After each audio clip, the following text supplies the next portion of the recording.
What is up, NFL fans, and welcome back to another episode of the NFL Whip Round. I am Jeff Hartman, joined by Coach Kevin Smith. Coach, it's Christmas week. Week 16 is in the books. What a tremendous week of football. Welcome to the show. How's it going?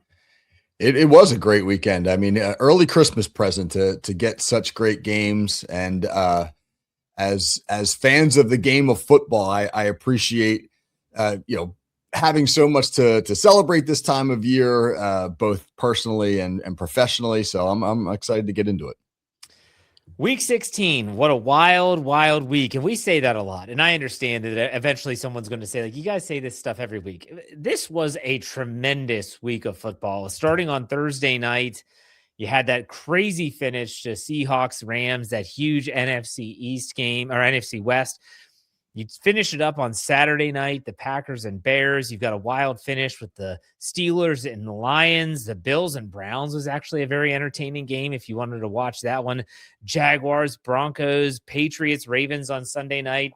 There are a lot of options here, Coach. What was your game of the week in Week 16? Yeah, you're not kidding. I mean, you just couldn't have scripted some of those endings. But for me, the best win of the weekend had to go to the Chicago Bears because the Bears needed to recover an onside kick and then score a touchdown in the final minute in order to come back and extend that game with Green Bay to overtime. They had an 8% chance of recovering the onside kick based upon those numbers this year. And then they flashed a graphic that said they had a 0.05% chance of both recovering the onside kick and then scoring to extend the game into overtime. And they did just that on a fourth down play, no less. It was really remarkable. Best I've seen Caleb Williams play. I mean, he's playing. It's amazing the difference that coaching can make. When you pair a quarterback with the right head coach / coordinator, saw it with Caleb Williams this year and Ben Johnson. I think you're seeing some of it with Trevor Lawrence in Jacksonville. You've seen guys like Sam Darnold up in Minnesota and now Seattle. You get a struggling quarterback with the right guy, it can resurrect a career. So I like the game that you chose based on the fact that it wasn't mired in controversy. Yeah. But there were some games that were fantastic. Thursday night's game, we always bemoan Thursday night football because the games are typically not competitive. They don't mean as much. What a game on Thursday night. I'm curious what your take is on how that game finished. Seattle, LA, and Seattle finding a way to come back and win it. The Seahawks made 4 plays down the stretch that were absolutely phenomenal. And but I think the thing that gets everybody is the 2-point conversion that was ruled a lateral, and then were the whistles blown. It's amazing a Seahawks player just casually picking the ball up in the end zone, thinking the play's over, and that actually going down as a recovered fumble for the conversion. We're going to talk about that, I know, in a minute, but I think that the pressure under which Sam Darnold operated really put to rest any questions about, was he a flash in the pan in Minnesota? Was that a 1-year deal in Minnesota? Because he made some throws under unbelievably tense circumstances. They're playing the Rams for the number 1 seed in the NFC, most likely, and just was able to go toe to toe with Matthew Stafford in a high pressure environment. I mean, it was impressive stuff. I think Sam Darnold has really resurrected his career. All right, I'm going to go. Call me a homer. That's fine. You see the terrible towel behind me for those that are watching on YouTube. I think the Steelers-Lions game had something for everyone. If you were just a fan that was tuning into a game and you just happened to find this game on CBS in the late window with Jim Nantz and Tony Romo, you saw a little bit of everything. I mean, you had controversy, you had big plays, you had unbelievable change of events when you think about at the end of the second quarter, Kenneth Gainwell's diving, falling, somehow catches it, doesn't get touchdown scores, and it's 10-10 going into halftime. I think that there's more to that game, though, just in the fact that the Steelers were able to win. It was the Steelers had been criticized for not being one of those teams. And when I say one of those teams, it's kind of like, well, you've got those teams that are legitimate and that they could win games on the road and win a tough playoff game. Steelers were never in that grouping, Coach. I would find it difficult to not put them in that grouping, even though they were going against Detroit's beat up defense. The Steelers had a lot of injuries on their roster as well. I want to ask what your takeaway from that game. There's an eye test that's undeniable with certain teams. Sure. Especially when you play other elite teams. Seattle and the Rams going after each other like that was a sign of two teams that are playoff ready. They looked the part. The Steelers a couple weeks ago just got run out of their own building by the Buffalo Bills. And I think to date, are 1-5 against teams that would currently be in the playoffs. But it feels like something's changed in Pittsburgh the last couple of weeks. They are a more complete football team. The question's been, can they score enough to be, because you get to the playoffs, you got to score. Well, the last 3 weeks, as the Steelers, and we got into crunch time in the NFL, the Steelers have scored 27, 28, and 29 points. So they're doing some really good things offensively. And if they can put together competent offense, then they got a shot to make some noise in the postseason. As a coach, someone that watches the game, when you talk about having to put up points in the playoffs, is there like a plateau or watermark that you're like, we got to get to this number if you want to be a viable threat? Would it be 21 points? Like, what do you have a number in your head, or is it based solely on the matchup? I don't know if I have a number in my head so much as I recognize in playoff football, the margin for error diminishes because you're playing other really good teams. Yeah. So it becomes more of like, can you take advantage of your opportunities? You can't get away in the playoffs with squandering opportunities. Like you get inside the 5-yard line, you need to score. I mean, the Steelers, the one thing that they didn't do well yesterday was that they went 0 for 3 in the red zone, scoring touchdowns. Now they compensated for that by having 3 45-yard touchdowns. That's got to be a first in the NFL. I can't imagine another team has had 3 touchdowns from exactly 45 yards out. So they made the explosives. But yeah, I think in playoff football, when you look at the difference makers, it's always things like third down conversions, red zone proficiency, all of those indicators that suggest that when you had a chance to make a momentum shifting play, you made it.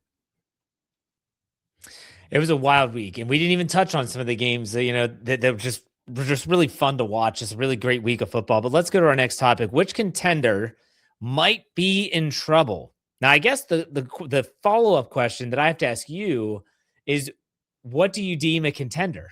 So let's start with that first, and then we'll break it down. Well, right now, in the AFC in particular, the field is wide open. You've got, of the 7 teams that would qualify if the playoffs started today, 6 of them have double-digit wins. Steelers are 9-6, probably going to get to double-digit wins. You've got the 2 teams at the top of the conference, Denver and New England, that are relatively unproven in the postseason in recent years. So there's a lot of questions about, can they do it? Can they get it done? I think Denver maybe got exposed a little bit by Jacksonville yesterday or Sunday because they gave up 34 points at home. And the narrative about Denver has been, hey, they're an elite defense. They're going to beat you with their defense and do enough on offense to win. But the last 5 weeks, they haven't been great on defense. I mean, they rank in the bottom quarter of the NFL in defensive EPA over the last month. So that may be slipping a little bit for them. And if that's the case, then the Broncos could potentially be in trouble. The Broncos in their division could be in trouble. What looked like a slam dunk, they were going to win now after that loss to the Jaguars. Yes, they play the Chiefs on Thursday night. They don't even have a quarterback right now. I think Gardner Minshew tore his ACL. Who knows who's going to be taking snaps for the Chiefs, but they finish up with the Chargers in Denver. And there is a chance that could be for the division. And I don't know if it would be the number 1 seed, but that's a significant game. But let's talk about the Jaguars a little bit, because my gosh, you got to take them serious now, don't you, Coach? I've got the Jaguars coming up. They have the Colts on the road in Indianapolis, and they finish with Tennessee. There is a world in the AFC where they are the number 1 seed. What do you think about that? They're going to go 13-4, which now puts the onus on New England. I don't know how all the tiebreakers hash out, but that puts the onus on New England, Denver, even the Chargers to win out as well, because that schedule's pretty soft. Jacksonville is just a team that nobody's paid any attention to.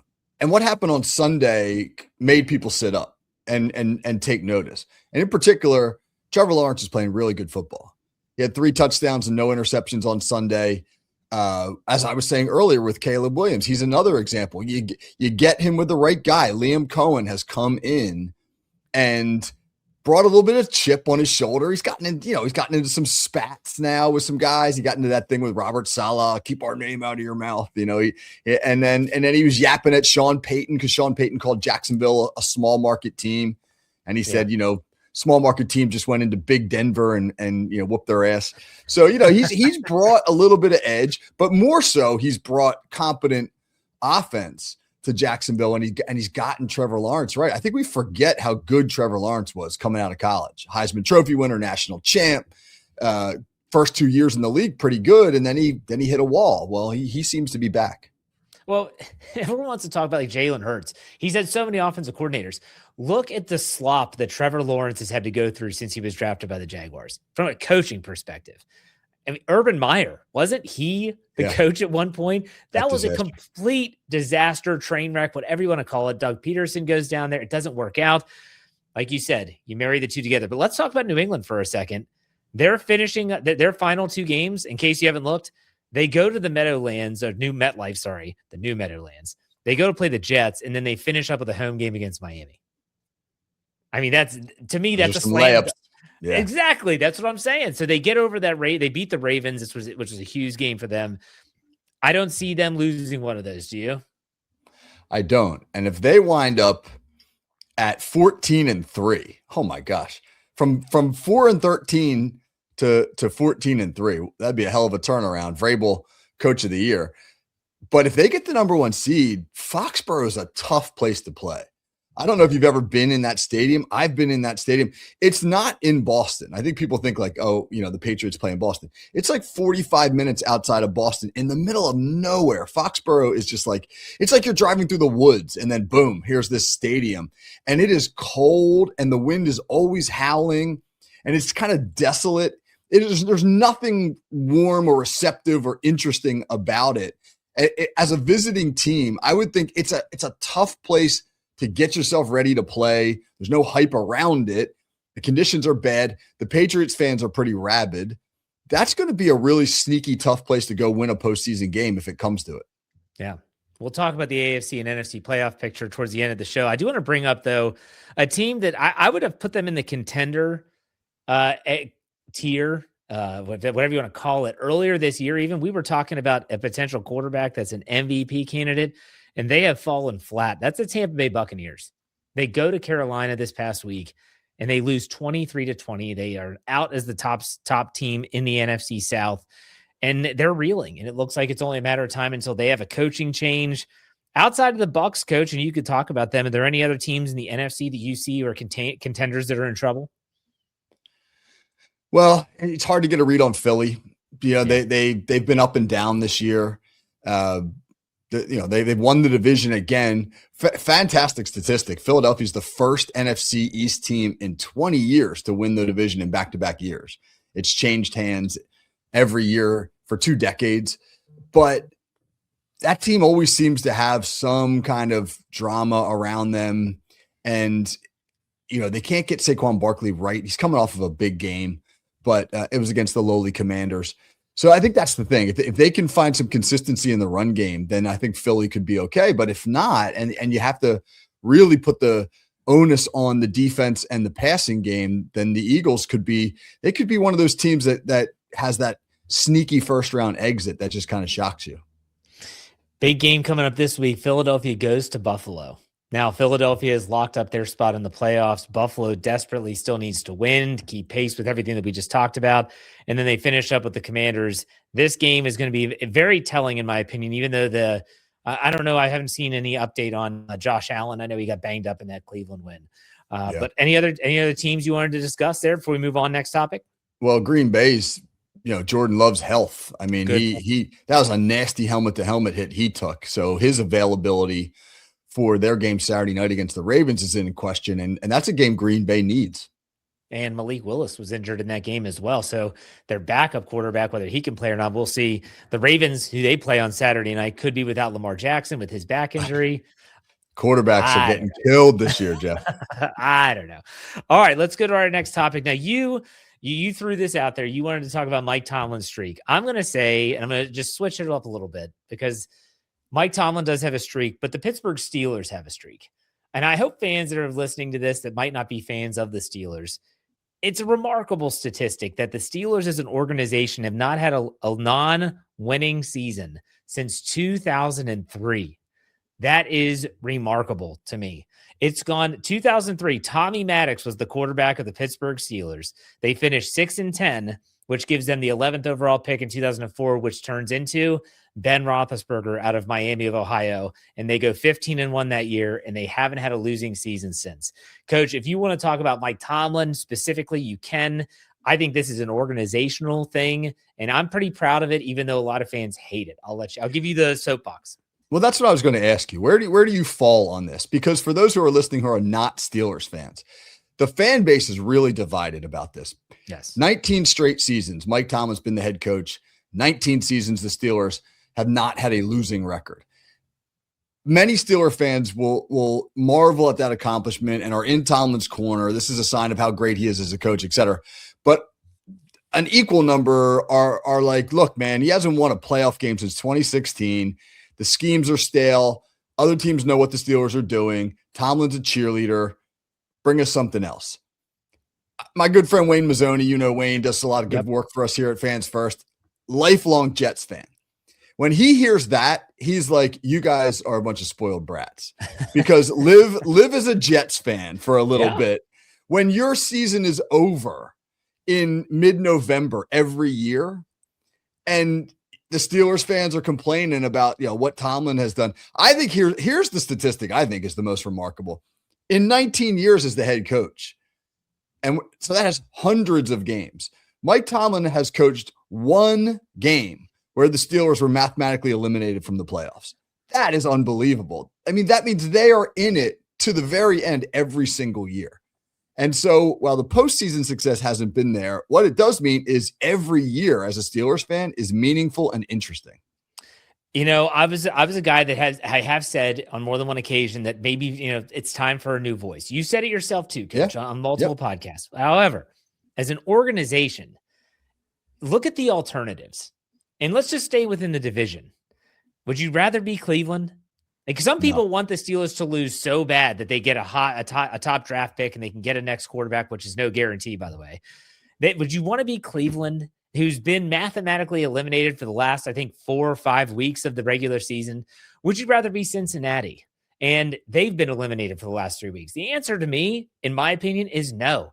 I love the fact that the Pittsburgh Steelers play meaningful games from start to finish. And that's one of the big selling points that Aaron Rodgers has openly spoken about why he chose Pittsburgh is that he wanted to play in meaningful football games. And what better place to do it than the team that since 2003 hasn't had a losing record. I don't know. I understand the lack of postseason success. I really do. But at the same time, when you're talking about even being in the discussion of a postseason berth, is there a better place than the Pittsburgh Steelers right now? I mean, yes, you can complain as a Steeler fan, but like you said, your buddy Wayne, he would kill for meaningful games in week 17 and week 18. When was the last time they made the playoffs? 2010, I think, when the Steelers beat him in the AFC Championship game. Think about that. I don't know, Coach. Any final thoughts? I think Tomlin is a guy who's easy to underappreciate simply because there's nothing that's really fancy about what Pittsburgh does. And that's been an organizational thing. Go all the way back to Chuck Noll. I mean, this is a blue-collar, button-down franchise that does its best work in the shadows. It's not a chest-pounding organization. It's not a look-at-me organization. And I think that sometimes that matters, especially in this world now where social media is king and where the flashiest stuff and the soundbite stuff is often what works.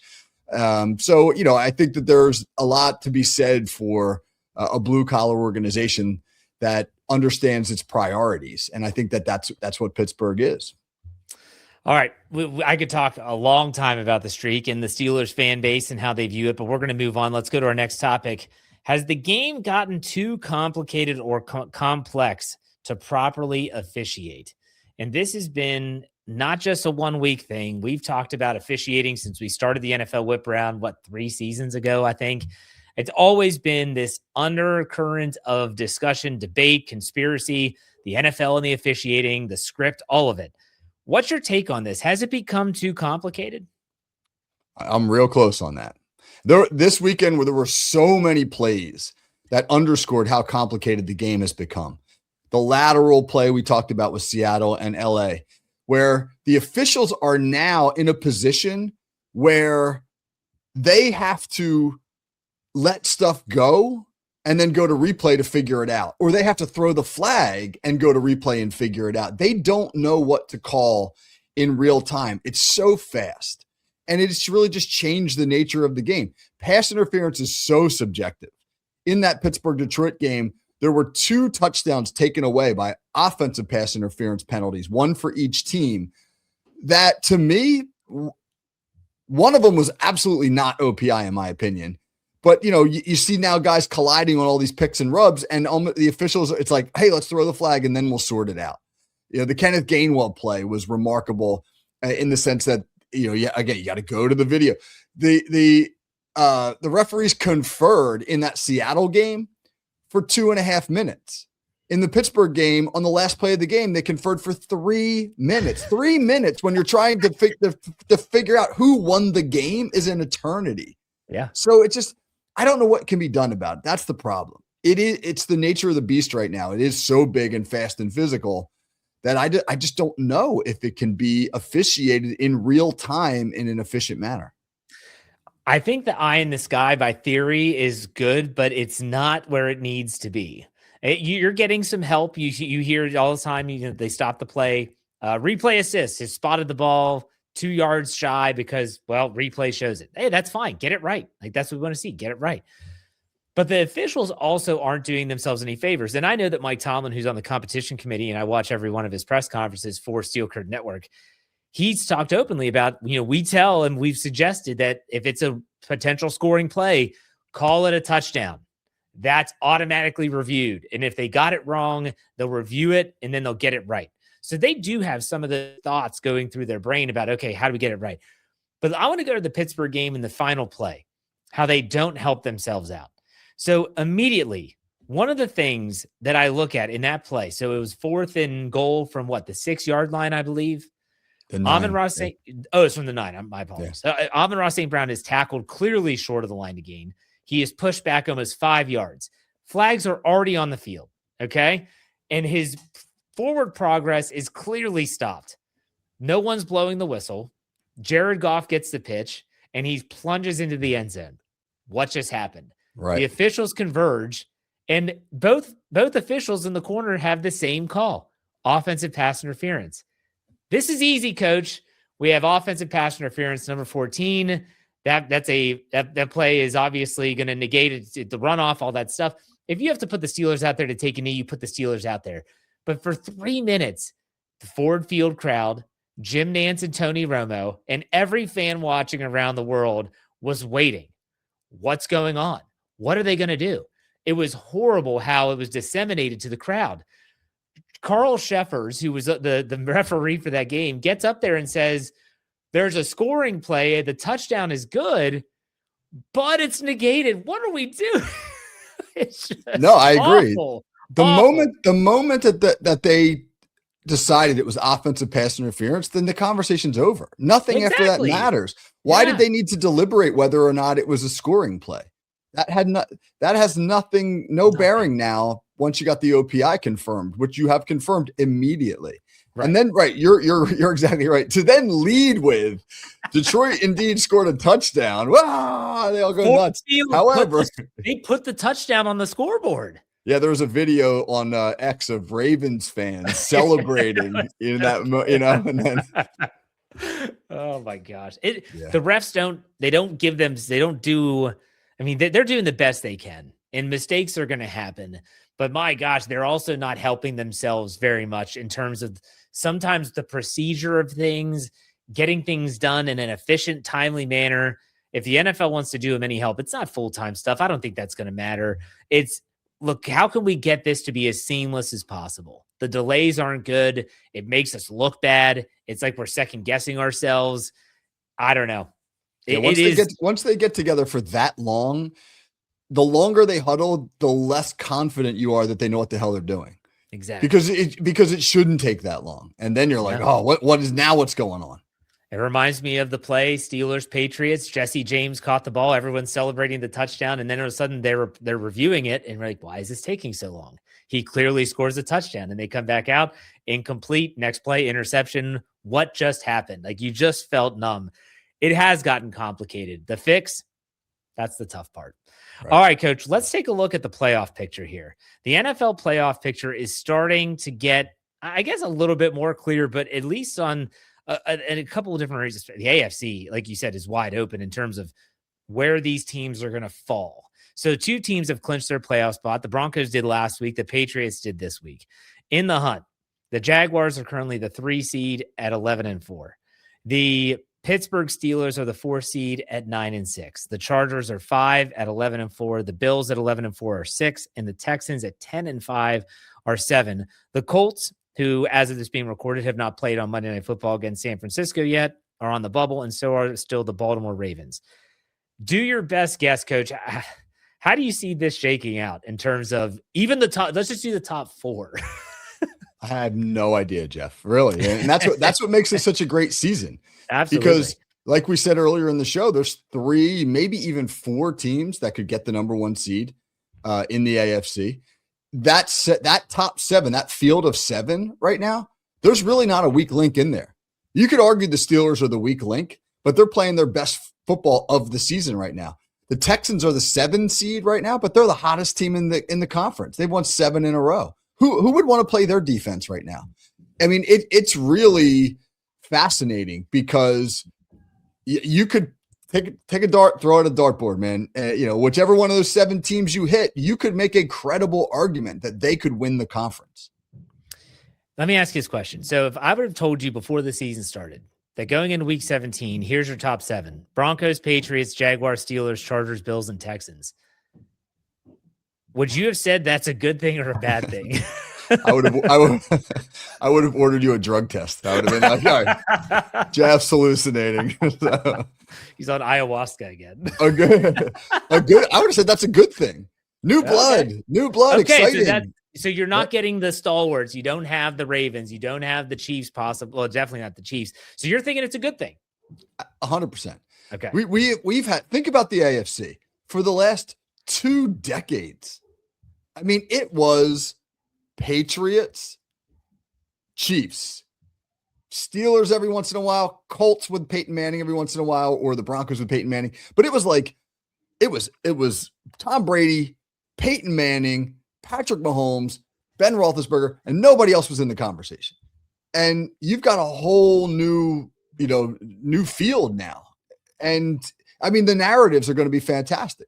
Yeah. Put an upstart like Bo Nix or Drake May get to the Super Bowl in just their 2nd season. Is it finally Josh Allen's turn? Will Aaron Rodgers author a storybook ending to his career? There's great narratives in the AFC. It is. It's like you said, it's wide open. How this shakes out 1 through 7, no one knows. Let's go to the NFC. The NFC is a little bit different. Now we have a top, 6 teams have already locked in their spot, which is pretty crazy when you think about it. The Seahawks are currently number 1. The Bears are number 2. The Eagles are 3. The Rams have fallen all the way to 5. They were the only team prior to this week that had locked up a playoff spot. And the 49ers, with the Detroit Lions losing, they locked up their spot before they even play on Monday Night Football. They're 10-4. In the hunt, the Panthers are currently the NFC South leaders at 8-7, so they're the 4th seed. The Packers are clinging to a very thin margin as the 7th seed, 9-5-1. The Lions and Buccaneers are both still on the bubble at 8-7 and 7-8 respectively. Coach, what do you think about this? Do you assume the Panthers win the NFC South? And do you think that the Packers might slip and fall? I lean more towards the Bucs win the NFC South. Here's why. The Panthers have to play Seattle next week. Okay. The Bucs play Miami. who, looks like they have packed it in.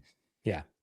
It's a pretty good bet that Seattle wins, Tampa Bay wins, and then you go to Tampa in week 18 for a Carolina Tampa Bay rematch. And I like the odds of the Bucks at home in that one.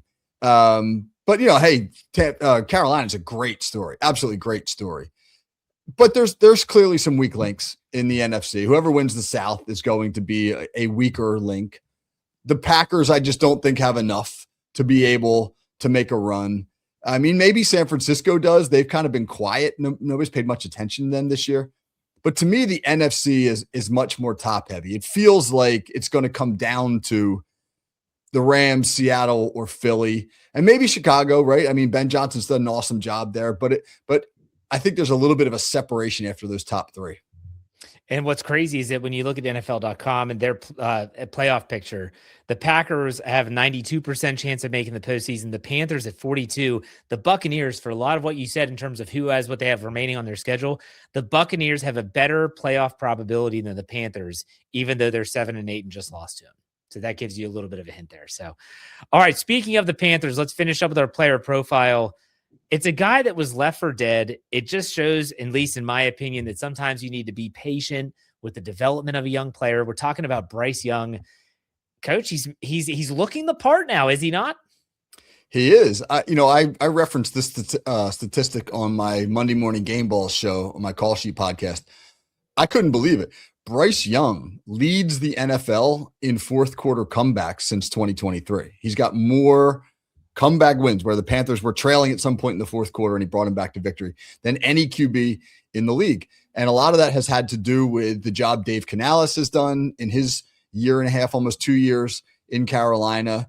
There's some simple things Carolina's done that have really resurrected his career. And it starts with pass protection. They have done a wonderful job after he just got abused by poor pass protection his first 2 years in the league. They've done a great job of max protecting and getting him out of the pocket. I mean, you got to remember, Bryce Young is listed as 5'11", 200 pounds. And I remember talking to Kevin Stefanski about him, and Kevin Stefanski said, if he's 5'11", 200, then I'm like 6'5", 300. So there's no way he's that big. He's the smallest quarterback in the NFL. And getting him out of the pocket and max protecting him and minimizing the number of hits and shots that he's taken has been huge. And they've also built a strong run game around him. They got Chuba Hubbard and Rico Dowdle, and they're running the ball really well. And that has taken some of the pressure off his shoulders. They did everything wrong when he first came into the league. They took a small quarterback behind a bad offensive line, and they tried to make him a pocket passer with a crappy run game. Well, guess what's going to happen? Exactly what did happen. And so, once again, a great example of how coaching can make a massive difference in the arc of a player's career. Oh my gosh. I mean, it's a cautionary tale for everyone involved here. I hope people were watching. I hope NFL executives are watching. It's hard to believe, but him being benched by Andy Dalton, do you think that was one of the best things that could have happened to him? Because he has played completely different after that. We all said, Bryce Young's done. And what did he do? He sat back. He learned a little bit, goes back in. The team's a little bit more competent. The coach is solidified. I don't know, Coach. Andy Dalton, the savior, in a way. Well, that's a great point because I was watching Ty Simpson from Alabama in the national playoff on Friday night. And he's a guy that is, depending on who comes out or not, it's going to be the second or third quarterback taken in the draft. He's only started 14 college games. And there's a lot to like about Ty Simpson. But if you draft him and you make him your day one starter, he's going to struggle. He needs time to learn and develop. And so did Bryce Young. But I think because Bryce Young was the number one overall pick and he came from Alabama where they had so much success, it was like, he's ready. Let's throw him in there. And obviously that's not true. The list of quarterbacks who have succeeded right out of the gate, meaning like day one starters as rookies, is very small. Yeah. All right, Coach, it's been a great show. It's only going to get wilder and wackier, and we'll be talking next week. I want to take the time to wish you and everyone listening a very happy holidays, happy Festivus, which is coming up quickly for those that celebrate. Merry Christmas, happy Hanukkah, you name it, Kwanzaa, all that good stuff. Coach, what's coming up on your Call Sheet podcast? Yeah, taking Wednesday off. It's Christmas Eve, so you know, go celebrate, man. That's Come on, soft. That's go out and soft. celebrate. No, that is I have reverence for the season, Jeff. Reverence for the season. So, yeah, we'll be back on Friday, and you know, we are starting to bring guests on with Pez and I on the hot route on Friday, and those have been pretty well received. So we'll continue to do that, and then as we get into the new year, I really started to do some different stuff, doing a Gridiron Glossary show where we're going over popular football terms that hopefully you can use while you're watching the game to sound like a smarter fan. There you go. Stack those receivers, right, Coach? That's right. No, you stack the D back. There you go. I got a lot to learn myself. Yeah, Make sure you check us out at Steel Curtain Network and steelcurtainnetwork.com. That's it for another NFL Whip Around. We'll see you next week. Take it easy.